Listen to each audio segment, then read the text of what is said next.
Bismillahirrahmanirrahim. Assalamualaikum warahmatullahi wabarakatuh. Alhamdulillah, syukurillah pada kali ini kita masih diberikan kesempatan Allah Subhanahu wa taala untuk melanjutkan pembelajaran kita di mata kuliah Ilmu Balaghah. Pada kesempatan kali ini di sini saya Hilmi Al-Murtadha dari kelompok 1 akan mencoba menjelaskan tentang hakikat ilmu ma'ani. Langsung saja, yang pertama di sini sebelum kita lanjut kepada hakikat ilmu ma'ani, di sini terdapat nadom terlebih dahulu ya, yaitu nadom dari Jauharul Maknun.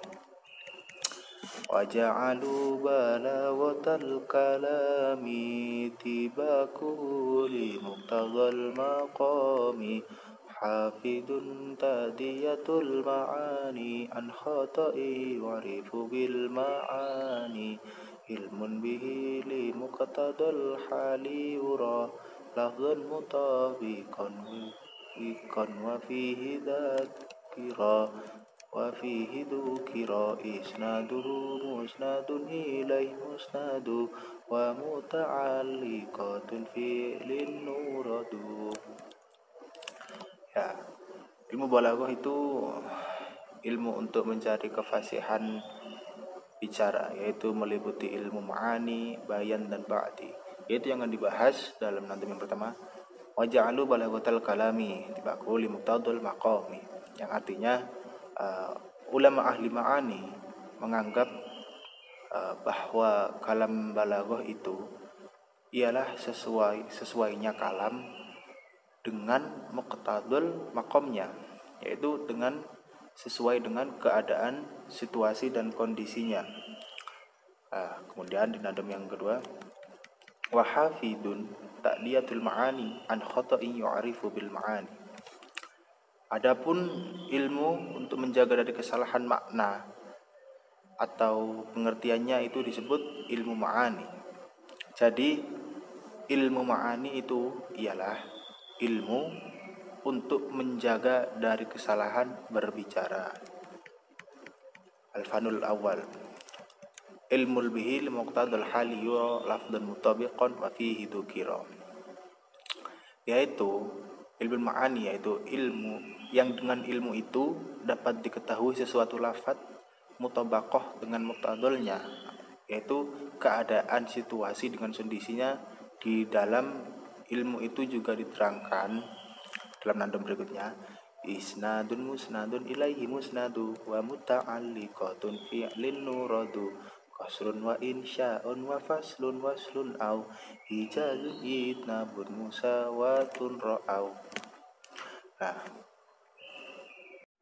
Dari nadam tadi, yaitu jadi ilmu ma'ani itu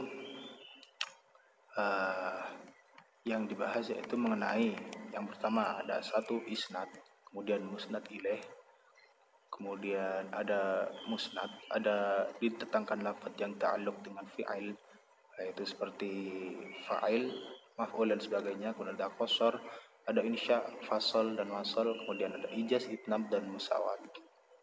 Itu dari yang belajar oleh ilmu ma'ani. Kemudian kita beralih kepada hakikat ilmu ma'ani. Pengertian ilmu ma'ani.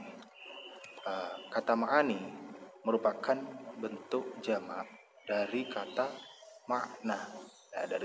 Dari kata makna ini diambillah kata jamaknya, yaitu ma'ani yang berarti maksud atau arti atau makna. Dari makna dari lafaz makna tersebut yaitu maksud, arti atau makna. Sedangkan menurut istilah itu ilmun ya'ruf bi ahwal lafzi al-arabi allati biha yutabiqu muqtadal hal, yaitu ilmu untuk mengetahui hal ihwal lafaz bahasa Arab yang sesuai dengan tuntutan situasi dan kondisinya.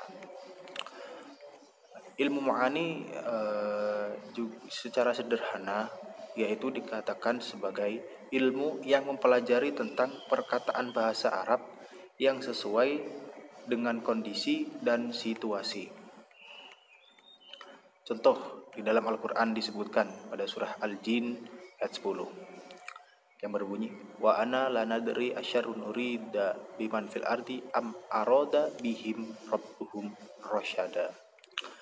Nah, pada ayat tadi itu, setelah di makalah ya, tadi itu terdapat terdapat dua kalimat, yaitu sebelum kata am, kata fil ardi am, nah itu, dan sesudah kata am. Di situ terdapat dua jumlah ya. Di sini dalam pemaparannya dipakai bentuk perkataan yang berbeda karena dilatar belakangi oleh hal atau tingkah yang berbeda. Bentuk perkataan sebelum kata am digunakan kata kerja bentuk pasif, dan sesudah kata am itu disebutkan kata bentuk aktif. Nah, apa bedanya itu nanti kita akan bahas. Topik dalam ilmu ma'ani. Topik dalam ilmu ma'ani adalah ilmu yang mempelajari bagaimana cara menyampaikan kalam Arab sesuai dengan situasi dan kondisinya, menyatakan makna yang tersimpan, yang menjadi tujuan pembicara, yang menjadi tujuan mutakallim, dengan rangkaian kata yang mencakup semua makna yang akan disampaikan sesuai dengan situasi dan kondisi yang ada. Nah, jadi ilmu ma'ani itu cara menyampaikan kalam Arab atau pembicaraan seorang mutakallim itu bisa dicapai dengan atau bisa disampaikan, bisa tercapai oleh sang mukhatab atau sang pendengar itu dengan situasi dan kondisi yang ada. Kemudian faedah belajar ilmu ma'ani. Yang pertama yaitu kita dapat mengetahui kemukjizatan Al-Quran, kemudian bisa mempelajari rahasia balaghah dan fasahah dalam susunan bahasa Arab. Dasar pemikiran ilmu ma'ani yaitu bersumber dari Al-Quran dan hadis Nabi dan ucapan orang-orang Arab. Kemudian ada ruang lingkup ilmu ma'ani. Ruang lingkup ilmu ma'ani mencakup yang pertama kalam, kedua qasar dan wasol, fasol dan ijaz, itnab dan musawah. Yang pertama ada kalam. Kalam yaitu kalimat atau susunan beberapa kata minimal terdiri dari dua kata yang mengandung arti sempurna. Jika tidak sempurna atau belum bisa dipahami, maka belum dikatakan kalam. Contoh, al-imtihanu sayati an qarib. Nah, ini merupakan kalam. Kenapa? Karena sudah susunan dari beberapa kata, minimal dua kata, itu dari beberapa kata ya, dan mengandung arti sempurna. Al-imtihanu sayati an qarib, ujian akan datang sebentar lagi. Nah, itu merupakan kalam. Kedua, ada qasar. Qasar berarti singkat, padat, pendek. Nah, kalimat yang lafalnya pendek akan tetapi memiliki kandungan makna yang banyak, itu disebut qasar. Contohnya, la kitab Muhammad illa jauharul maknun. Nah, itu kan termasuk kalimat yang pendek tapi memiliki makna yang banyak. Kemudian ada wasol dan fasol. Apa bedanya wasol dan fasol? Kalau wasol itu merupakan menyambungkan satu kalimat dengan kalimat yang berikutnya dengan menggunakan huruf athof wawu. Jadi hanya huruf athof yang wawu, yang lain seperti fa itu tidak masuk. Jadi menggabungkan satu kalimat dengan kalimat yang berikutnya dengan menggunakan huruf athof wawu. Kalau fasol merupakan memisahkan atau tidak menggabungkan. Jadi memisahkan, ya, dikebalikan dari wasol. Kalau wasol itu menyambungkan, kalau fasol itu memisahkan. Contoh wasol itu ya, al-ilmu nurun wal jahlu, al-ilmu nurun wal jahlu dolawun. Lah itu kan ada wawu atofnya. Wasol, dzalikal kitabu la raiba fi. Nah, kemudian yang keempat ada ijaz, itnab dan musawah. Pertama ijaz yaitu kata yang disingkat namun padat maknanya. Jadi kata singkat juga maknanya akan padat, akan padat maknanya. Kemudian itnab adalah kalimat yang panjang tapi kandungan maknanya itu sedikit. Kebalikan hijaz ya. Kalau hijaz itu katanya kata singkat tapi maknanya banyak. Tapi kalau itnab kalimat yang panjang banyak tapi maknanya sedikit. Ya, kebalikan. Dan kalau musawah itu kalimat yang antara lafal dan maknanya itu seimbang. Nah, gitu. Kemudian ada kalam dalam perspektif nahwu dan ilmu balaghah. Kalam dalam ilmu nahwu. Nah, dalam kitab Al-Jurumiyah karangan Abu Muhammad bin Daud As-Sanjani As-Shanhaji yang dikenal dengan nama Ibnu Ajrum, memuat pembahasan kalam dalam perspektif nahwu yang disebutkan bahwa al-kalamu huwal lafdu al-murakkabu al-mufidu bil wad'i. Artinya, kalam itu adalah lafaz yang tersusun, dapat memberikan pengertian sempurna, yang disengaja serta sesuai dengan aturan yang ditetapkan oleh tata bahasa Arab. Contohnya seperti al-kitabu muhimun, al-askunu fil ghurfati, nah itu. Sedangkan dalam kitab Tuhfatus Saniyah, al-kalam adalah lafaz yang tersusun, yang memberi faedah dengan al-wad'u, dengan menggunakan bahasa Arab. Adapun kalam dalam ilmu nahwu itu harus terkumpul sampai 4 perkara atau 4 komponen. Diwajib 4 komponen ini yang ada dalam kalam dalam ilmu nahwu itu ya. Yang pertama ada lafaz, kemudian ada tersusun, kemudian ada beri faedah dan sesuai dengan kaidah Arab. Yang pertama harus ada lafaz. Artinya suatu kalam itu wajib ada lafaznya. Yang dimaksud lafaz itu apa? Yaitu suara yang mengandung huruf hijaiyah sehingga bisa ditulis dengan huruf hijaiyah. Misal lafaz Zaidun gitu. Ya. Lafaz Zaidun mengandung huruf zain, ya, dan dal. Kemudian ada murakkab. Murakkab artinya yaitu tersusun dari 2 kata atau lebih. Minimal itu 2 kata ya. Jadi setelah tadi ada lafaz, kedua ada murakkab. Seperti lafaz qoma Zaidun, nah itu kan 2 kata, itu baru murakkab. Dan selanjutnya ada mufid atau berfaedah.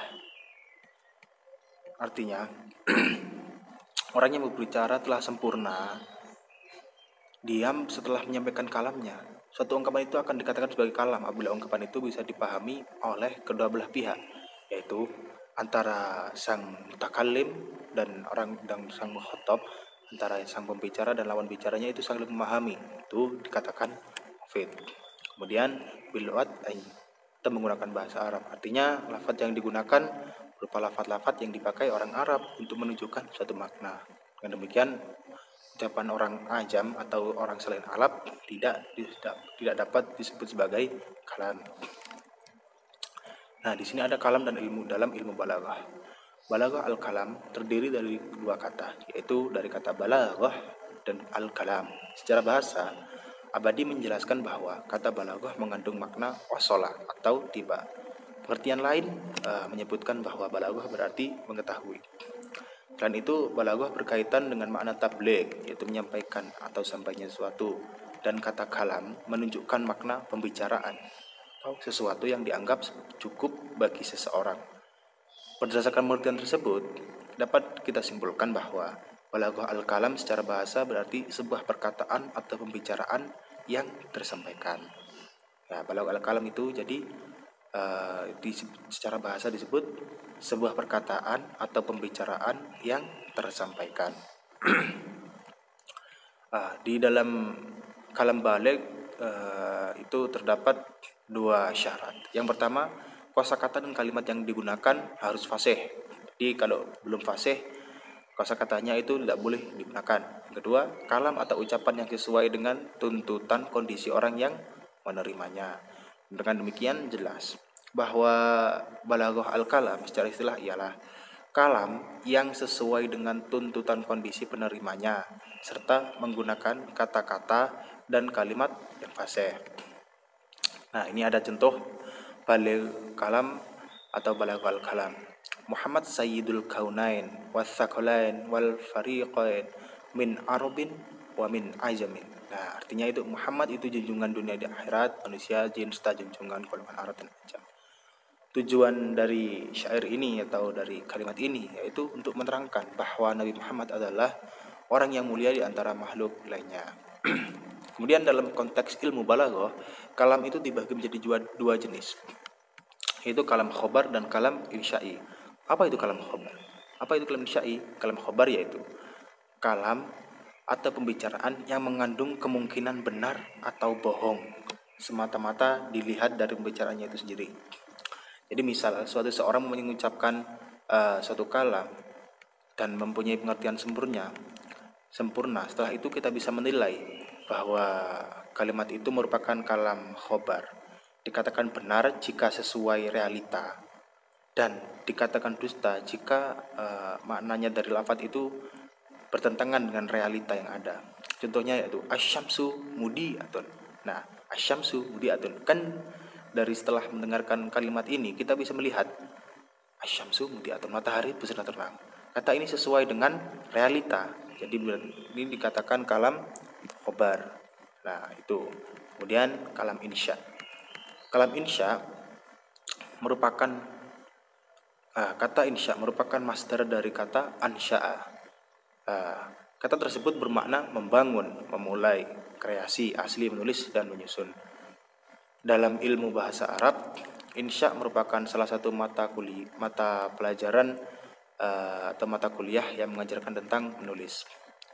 Insya kalau kalam insya itu merupakan kebalikan dari kalam khobari, yaitu bentuk kalimat yang setelah kalimat tersebut dituturkan kita bisa nilai dusta. Hal ini berbeda dengan sifat kalam khobari yang bisa nilai benar atau dusta. Dalam ilmu ma'ani, kalam insya adalah suatu kalimat yang tidak bisa disebut benar atau dusta jika seorang mutakallim mengucapkan suatu kalam insya. Khotob tidak bisa menilai bahwa ucapan mutakallim itu benar dusta, tapi yang bisa kita lakukan adalah menyimak apa yang telah dikatakan oleh mutakallim. Seperti contoh wabil walidaini ihsana. Nah, demikian mungkin yang dapat saya sampaikan. Lebihnya mohon maaf terbesarnya. Akhirul kalam. Wassalamualaikum warahmatullahi wabarakatuh.